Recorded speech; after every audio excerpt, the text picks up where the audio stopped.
Before I began this spiritual journey, before I began this journey as a psychic medium, I had so many misconceptions. If you're wondering why my palm is green, because I had to help my 8-year-old make what's called salt dough for a school project last night. Back to the video at hand. Before I began this journey, I had so many misconceptions about spirit, the spirit world, about us humans. I had so many misconceptions about life, but they've taught me so much. Working with spirit has taught me so many lessons about myself, about my clients, about life, and about them, about spirit. And that is what this video is about. That is what I am going to share with you today. Green hand and all, which I'm sure I'm going to be waving around and using. A lot of these things that I'm going to tell you about, a lot of these lessons that I'm going to tell you about, it's not that they're, oh my gosh, earth shattering. I mean, some of them I guess are, but they're things that a lot of us just don't think about. We just don't go that deep.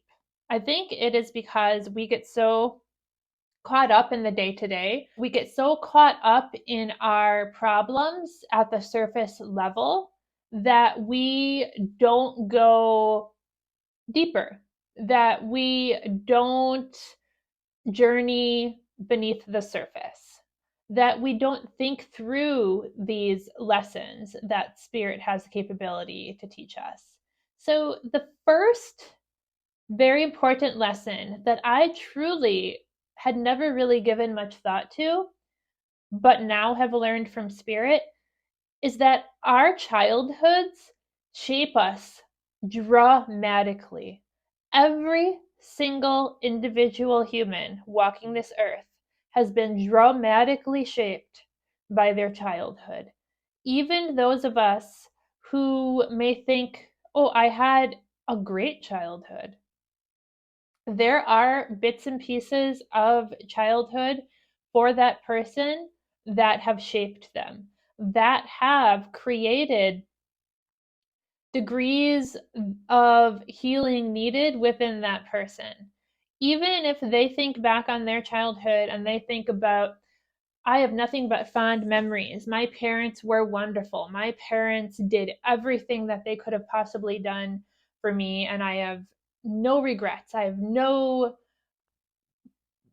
ill will or bad memories, negative thoughts when I think about my childhood. Even if a person is thinking those things regarding their childhood, even that person has components of their childhood that have crept up within them, that have created degrees of healing needed within them, that can lead to growth, that can lead to upward trajectory, that can lead to huge aha moments for them as an individual.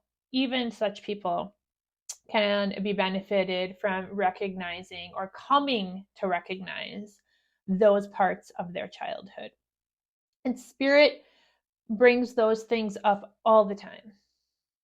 And now, of course, everybody else who doesn't have childhoods like that, I mean, there's a large percentage of the population who had childhoods that were, for all intensive purposes, okay. There are bits and pieces that they recognize have ignited needs for healing in them, but the rest of their childhood was relatively fine. And then there are people who had very traumatic childhoods, right? So the need for healing is in all of us from our childhoods. And spirit will not only pick that out in clients and bring up some of those pieces, not to make us feel bad, but because they want us to recognize those pieces so that The need for healing, those specific attributes, can end with this generation, can end with the generations walking the planet now, so that they don't need to repeat in our children and our children's children and our children's children's children. Because quite often, if not almost, I could say always, when a loved one in spirit is bringing up something from a client's childhood that needs healing, even what would be considered a wonderful childhood that needs healing, they're bringing it up because they had either a contribution to it directly, or they had a contribution to the person who had the contribution to it directly. Meaning generational cycles are at play in all cases. Generational cycles and childhoods shape us. And that is where much of our spiritual journey ultimately stems from. That is where much of our healing journey ultimately stems from. No, you could argue, Mary, what about the bad marriages, the bad relationships, the school bullying, and so on and so forth? Some of my damage might come from things like that, or the terrible boss, or picking the wrong job, and I'm horrible, I'm so disgruntled in my career. Those things are damaging too. Yes, they are. And the terrible ex-husband is damaging, of course. However, 9.9 times out of 10, we have to back it up to childhood, to the root cause of why we chose those people to begin with. There's very often a why, or why out of all the men at the bar that night, why we, went up to that particular person, why we chose that particular individual, or why we chose this career path over that career path, or we chose to go to college instead of not go to college, why we acted way A instead of way B during those middle school years or those middle school scenarios. It almost always, and that is still childhood, but I'm talking about backing it all the way up to early childhood. Our childhood years are years, from 0 to 18. They matter substantially. And especially the years from like 0 to 10 matter greatly. So while those other times in our lives are obviously, traumatic, obviously cause pain, obviously impact the trajectory of our lives, it's about getting to the root cause of the why. And that is a big lesson that spirit wants to impart on us. And they acknowledge oftentimes the part that they played in it. So let me give you an example of this. And this is not a real life example. This isn't an actual client of mine. But let's say client Jane Doe comes to me as a psychic medium for a session. And let's say that I'm connecting to her grandmother in spirit. Let's say that it's her mom's mom in spirit. And her mom's mom has given plenty of evidence to establish that we're indeed with her. And then her mom's mom goes on to show me that Jane Doe works for a newspaper. She works for a newspaper. Perhaps she showed me a typewriter and a newspaper. Perhaps I heard it or felt it, whatever the case may be. But then she gets across the information that Jane Doe is very unhappy with her job. And Jane Doe says, well, I always actually wanted to be a writer myself, not just working at a newspaper. My dream is to write a novel, to write a book, that's, self-publish a book. And clairsentiently, I may either intuitively feel from Jane Doe, or Grandma may give me the information that Jane Doe hasn't done this because Jane Doe has low self-esteem, that she is struggling with her feelings of self-worth. Jane Doe is struggling with feeling worthy enough, feeling good enough to actually write a book. So I may say this to Jane Doe. I may say, do you resonate with the fact that you haven't started a book or you haven't gone down this road, this dream endeavor of yours, because you don't feel you're worthy, you don't feel that you're good enough. And this may hit Jane Doe right in the feels. This may be something that she has never admitted to herself before. And in a true to life example, grandma would be bringing this up for a reason. They don't bring this up to make you feel bad. They don't bring this up to further hurt Jane Doe's self-esteem. They bring this up because they want to get down to the root cause of where some of the self-esteem issues may be.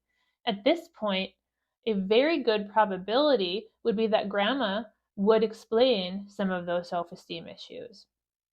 So, for example, grandma may show me a scene of Jane Doe's mom during childhood sliding a salad in front of her for dinner, and give me the feeling with it of Jane Doe's mom putting her on a diet. And I, at that point, would relay the information to Jane Doe, and there would be clairsentient feelings in there and messages of Jane Doe's self-esteem being shaped in childhood, of not feeling good enough, of feeling like her mom, well-intentioned at the time, not recognizing the messages that she was sending, was, hurting Jane Doe's self-esteem, was hurting her value, her self-worth, by putting her on diets. Maybe they were dieting together. Maybe Jane Doe's mom is who was actually wanting to be on a diet, but she wanted it to be like a team effort, something that mom and daughter could do together. All of these things can come through in readings. And this might be a combination of Jane Doe's grandma coming forward with the information and me as the psychic medium intuitively picking it up from Jane Doe. Taking it a step further, it might be that mom is doing this with Jane Doe because grandma may further admit that she was harsh with her words with mom when mom was growing up, or even harsh with her words as when mom was an adult. Very often, spirit will bring things up like that. Oftentimes, when spirit is not the actual parent of the client, they are the parent's parent, they will then go a step further and talk about why the client's parent is the way that they are, or was the way that they were. And they will take responsibility themselves for a generational cycle or a behavior within the family. And that gets to one of the root causes for Jane Doe to heal, to mentally, emotionally work with on her own after she has left the reading. It's up to her what she does with this information, but her grandmother may offer apologies, her grandmother may offer explanation, her grandmother may take responsibility, but spirit knows what we need when we need it. And Jane Doe might even be one of those people who looks at her childhood and remembers, acknowledges nothing but fondness and says, my mom was doing that because she loved me, and my mom was putting me on diets because she loved me, and it was all out of care, it was for my health, so on and so forth. And that is very true, and Jane Doe may still hold those core beliefs and those core thought processes. However, if Jane Doe truly recognizes and does admit and resonates with the fact that she is struggling with self-esteem, that she is struggling with feelings of self-worth, it is important for her to identify where that comes from, because it is coming from somewhere. And if she really is honest with herself and gets down to the nitty-gritty, it is very likely coming from childhood. Our childhood shapes us. That is what spirit has taught me in my work. And if she admits that hurt her, maybe even subconsciously, she can work to heal that self-esteem. She can work to heal that self-view. And she can still hold some of those belief systems that she holds so near and dear about her parents, while also still acknowledging how she felt inside on some level and healing that. Things can work in parallel with one another. It doesn't mean because A is true, B no longer is true, or vice versa. So that's a real life example. And of course, there are hundreds and hundreds upon hundreds of other examples that I could give you. But that is a huge lesson that Spirit has taught me, is to go deeper with our problems. Okay, so let's move on to lesson number 2 that I have learned from Spirit. I feel like this lesson should go without saying, but I'm including this in the list because I'm asked so many times. So I feel like I need to include it. And that is, happiness on the other side is absolute, and it goes without saying. Spirit loved ones on the other side are happy. When loved ones leave their physical bodies, they are absolutely 100%, without a doubt, happy and pain-free. Spirit has taught me that. They have taught me that through the hundreds of thousands of readings that I have done throughout my development and throughout my work professionally. They have shown me through clairsentient feelings that they give me. Now, I cannot give you a feeling. I cannot give you the feeling that they give me. All I can do is teach you how to receive the feeling from them yourself, which I do strive to do in my self-paced course, Limitless. That's when I try to teach people. That's my course where I guide people through learning how to connect their own loved ones through sensory activities, through sensory exercises and meditation. You can check out the description to read more about that. So all I can do to ensure you that your loved ones are happy and whole on the other side is to tell you what I experience after I have given you evidence that I could not otherwise know that I am indeed with their soul. I can then tell you what I'm experiencing clairsentiently with when they give me their feelings of what they're experiencing over there. And I can teach you and guide you to connect with them on your own, to receive it from them yourself. That's all I can do. But I assure you that I have learned happiness on the other side is absolute and goes without saying. 1000%. The next lesson that I have learned from Spirit, which is something else I never would have thought about prior to this journey.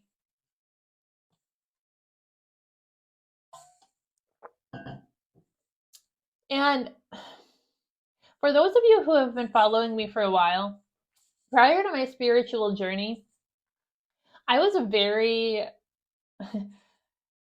non-spiritual, but I was a very black and white analytical person who never thought about this stuff. So maybe some of you who are just starting your journey are like, I always thought about these things. This is no news to me, but I have learned from Spirit that when we transition to the other side, to the afterlife, we have visibility to the big picture. We have visibility to things that we never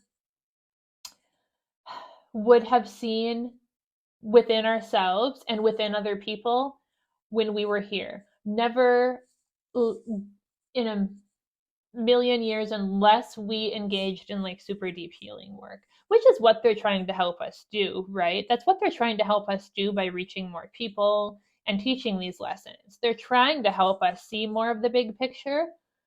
But when we transition, we automatically get to see all that is, all the interconnectedness, the macro level way of things, the macro level way of our journey when we were walking as a human on the earth plane, and the journeys of all those that we love. So, for example, Let's say that you had a loved one who was a very angry alcoholic man, and he was very selfish, and he lived his life for himself.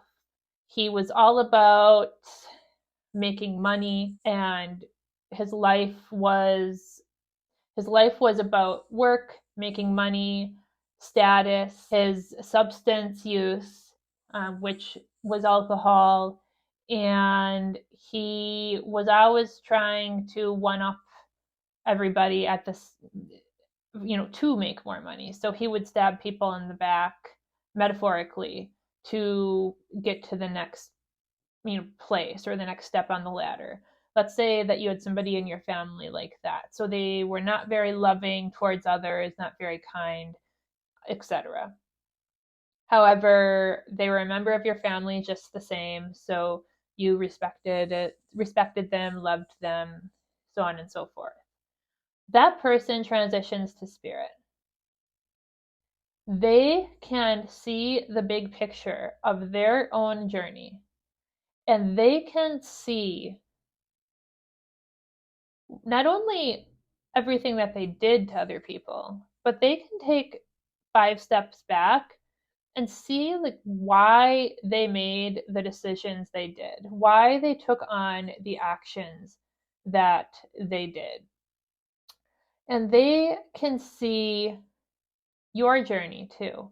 They can see the macro level of your journey of when they were here and how much you struggled of trying to deal with them, of how much you struggled of your anger towards them or your feelings being hurt by them. They can see how much you struggle now with grieving somebody who you didn't really get along with, but still cared about.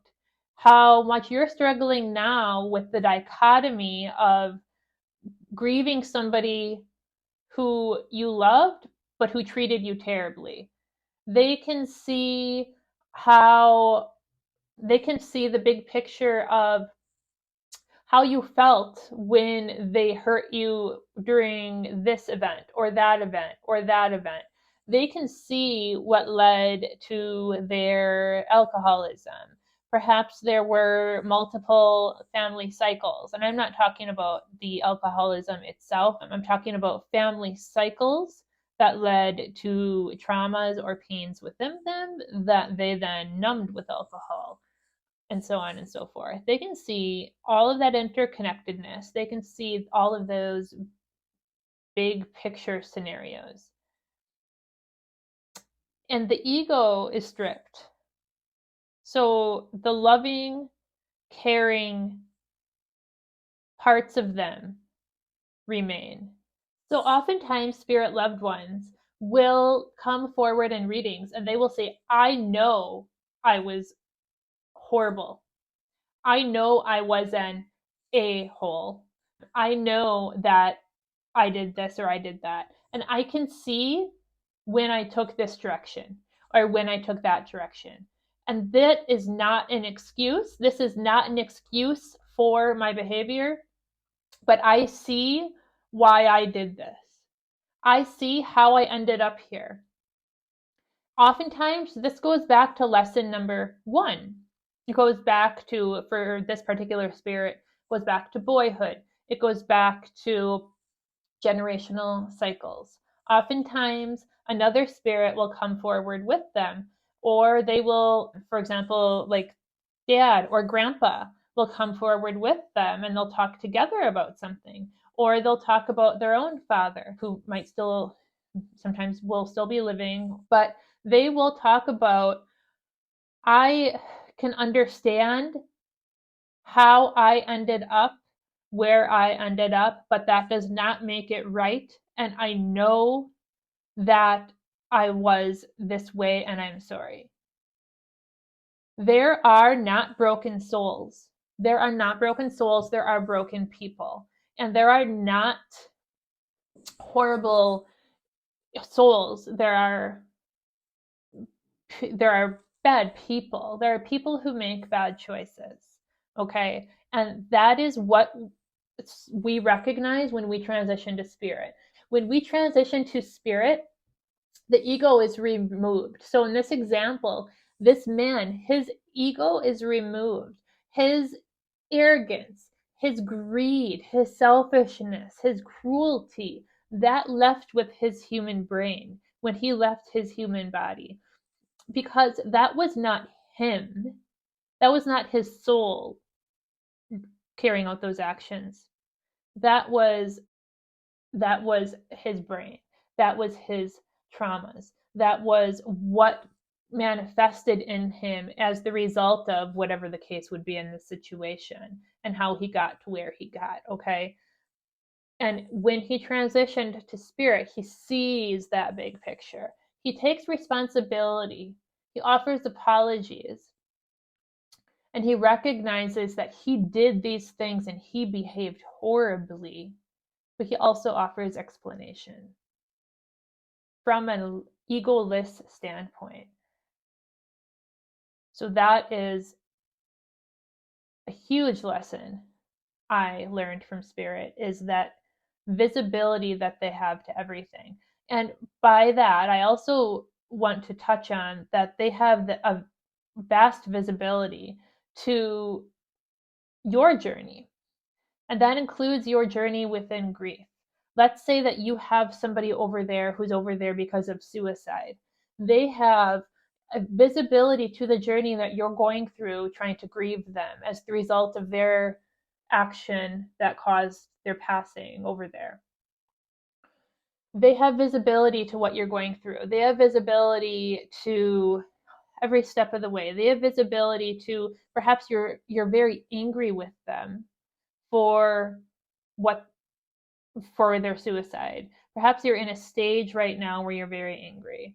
And even if you cognitively recognize the mental health components of their suicide, you cognitively recognize it, but you're still in an angry place at the moment. They recognize the intricacies of what you're going through. And they recognize all the family dynamics going on, and they can see how you and all of your family members play together, and play off one another, or maybe are impacting one another. They see how all the pieces make a whole. That's something else I just wanted to touch on, that they, when we transition to higher consciousness, they see the big picture of not just themselves as souls, but of everyone else as souls. And they see the bigger picture of how they as a soul have impacted you as a soul. This kind of leads me into lesson number 4, and that is, this is not widely accepted, but that, and this might not be without skepticism, because people don't like to accept this. This is hard for people to wrap their minds around, but that is that there is no evil. And this is something that I didn't know, or I should say, I didn't quite grasp. No, I didn't know when I first started as a psychic medium. And when I first started as a psychic medium, because I was coming from nothing, you guys, like I was coming out of left field from nothing. I'm not talking like working professionally. I'm talking about when I started my development. I thought I needed protection. I thought that, oh, there is evil out there. I have to protect myself from evil spirits and protect my family. And I thought that just because I assumed it. I assumed it because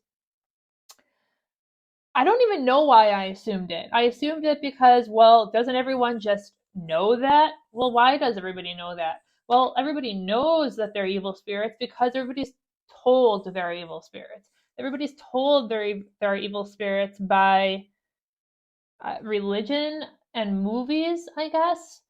And when I actually got into this work and got into energy work and started understanding it, and I actually started to understand myself more, and I started my healing journey and my spiritual journey and actually got down to the nitty gritty, I was able to dissect and take a step back from like, what are you thinking, Mary? What does this even make sense? It doesn't make sense. It was just one of those things. It was like you look at the letter A and you just know it's the letter A because you were told it's the letter A. I was looking at the existence of evil spirits in the very same way, even though it's totally different than the letter A, right? So I have learned from spirit that there are no evil spirits. This doesn't exist. Like, we, nobody is born into the world. Nobody comes through their mother's birth canal or out of their uterus through C-section with the intention of, I am going to wreak havoc and on this earth. To I'm here to become a serial killer. And I think that that is why people have such a hard time believing that there's no evil, because people's pushback, like, well, you say there's no evil, but what about Hitler? What about Jeffrey Dahmer? What about, I don't know, who's another example? What about Stalin? Those sorts of things. Well, you have to take a deep breath and exhale. And as horrible or as hard as it is to swallow, you have to recognize that there are not evil souls. There are broken people. There are broken brains. There are broken humans. And there are traumatized humans. There are traumatized people. And there are mental health issues. There are broken humans. There are, again, let's repeat that. There are not evil souls. There are broken humans. Those humans can be broken through trauma. They can be broken socially. They can be broken in a myriad of ways. And they can be broken biologically, chemically, physically. Evil is a human problem that is not a soul problem. Therefore, when I lay my head on my pillow at night, when I first started, I had this whole ritual where I would need to like protect myself before I sleep at night with white light. I'd have to protect all my kids. I'd have to protect my house. Like, I just assumed that I could attract evil. And now I laugh at that looking backwards. Now it's like I lay my head on my pillow at night. Spirit is all love and pure energy and love. I fear humans, but I do not fear spirit. If anything needs to be fixed, it's our humanity.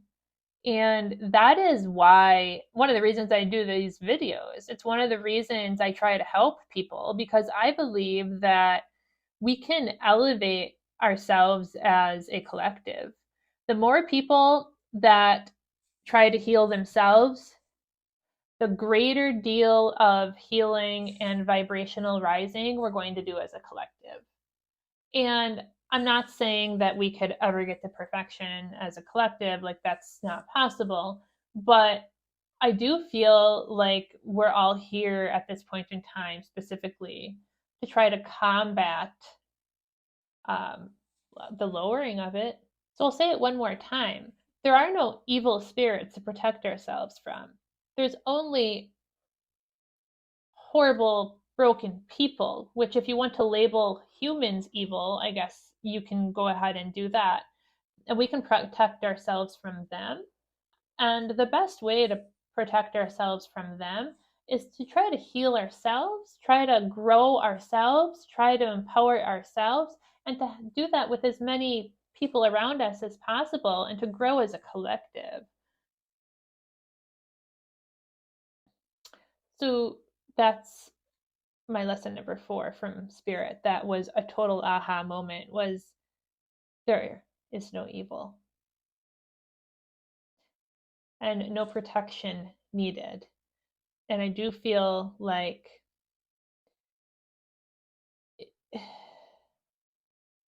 there's so much misinformation out there about this. And if once you really start to understand energy and work with energy, you get it. So I really feel I'm trying to combat some of that misinformation out there. And if you see some of that, I really feel like to really look through it with discernment. The last lesson that I want to cover in this particular video that I've learned from Spirit is how important being true to self is.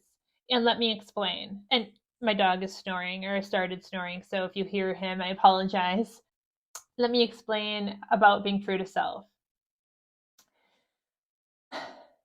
Spirit loved ones in readings will give so many different types of messages. It all depends on the client, what's going on in the client's life, what the client's needs are. They give us what they know we need in that particular moment, on that particular time, day, period in our lives, etc.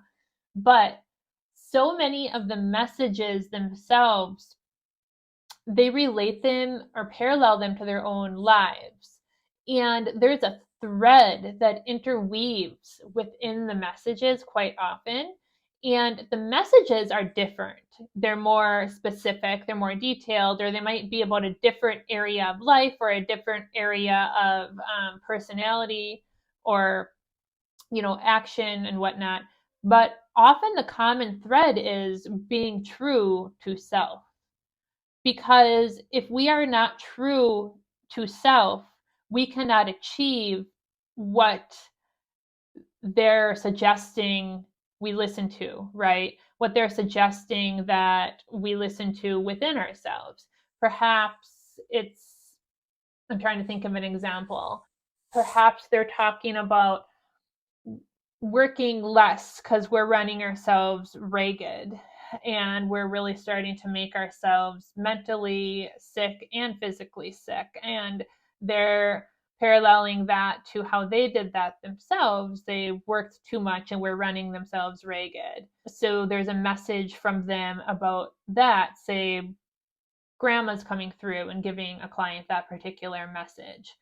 Then say there is another reading where, say, a client's grandpa is coming through and giving them a message to say the client wants to go back to college or go to college for a certain degree, but their family is pushing them to go for another degree and they're really torn, and the grandpa tells them to go for what they want.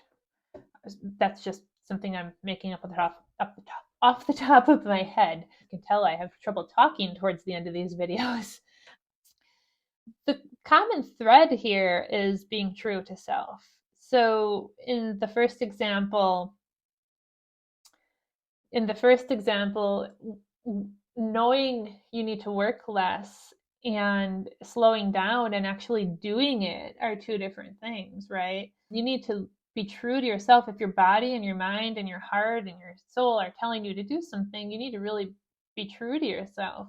If there's something that you're feeling in your marriage or with your kids or whatever, with your job or whatever the case may be, or whatever the message is about, if you don't listen to that tug that your loved one in spirit is referencing, because they know, like, they're not going to tell you things that aren't going to resonate most of the time. Like, they're pulling things out of you from the depths of you. They're not going to tell you things that you're going to be like, ugh, that's crazy, that's BS. They're pulling things out from the depths of you. So the common thread in all of it is being true to self, right? Like, if we're not true to ourselves, what do we have? We're walking around as kind of zombies then, right? Going through motions for the sake of who? Other people, for the sake of we're kind of going through the motions for the sake of ego then, right? Because if we're walking around not being true to ourselves, we are worrying about what others will think of us. We are worrying about disappointing other people. We're worrying about perhaps we feel we need to keep up an image. Perhaps we feel people are going to judge us. Whatever the case may be, we are operating life out of ego. We are operating within ego if we are not being true to self. And we are living life out of alignment if that is how we are carrying out our actions in our day-to-day lives. You cannot live your life in alignment if you are not living your life true to self. And that is a huge lesson that Spirit has taught me. And when you live your life out of alignment, you are never going to find true happiness. You are never going to find true happiness when you're living your life out of alignment, because it's like you are going to be, it's like your soul, it's like a puzzle. It's like your soul being over here and your mind and your heart being over here. They need to click together. And that's where happiness is. That's where the aha moments are. That's where you feel whole. But you need to live your life true to yourself to do that. Whether that is putting down boundaries that you've been wanting to put down but you feel scared to, or you're putting it off because you know it's going to be uncomfortable or awkward, or whatever the case may be. Living your life true to yourself can be even tiny, minor things in your day-to-day life. Tiny, tiny, minor things. Maybe it's tiny, minor things. Maybe it's telling your spouse you don't want to watch that half an hour of TV at night and you're going to go upstairs and read a book by yourself, because that's what you actually want to do. And instead, you watch TV with them because you feel like you have to. It's not selfish to live life for you. It's what the soul wants. And our loved ones know that. And they don't want us to need to pass and transition to spirit to realize this. That's what a true spiritual awakening often is, too, right?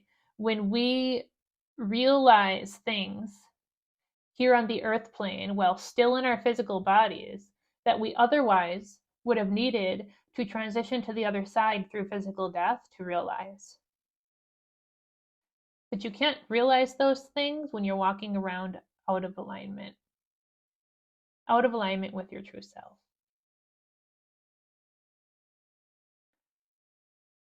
All of these lessons very well tie together too, because living your life, making decisions for yourself ties very well and very neatly into self-awareness, ties very neatly into your healing journey as well, which takes us right back to lesson number 1, which was that our childhoods shape us dramatically and are often related to generational cycles. And which takes us right into lesson number 2, which is happiness on the other side goes without saying, which you would realize and will realize through spiritual awakening. And lesson number 3, so much of this can be realized by living life for you and beginning to take those steps. Huge lessons from Spirit. So I hope this video resonated, maybe had 1 or 2 aha moments for you within my words. If you enjoyed it, go ahead and like and subscribe for more. I talk about spirit, mediumship, the afterlife, animal communication, and my passion, which is helping everyday people learn how to communicate with their loved ones on the other side without the use of a psychic medium like me. Like I said, I do have a self-paced course. It's called Limitless, which does help you and guide you to connecting with your own loved ones. You can go ahead and read more about that in the description below. Otherwise, until next time, Much love. Bye.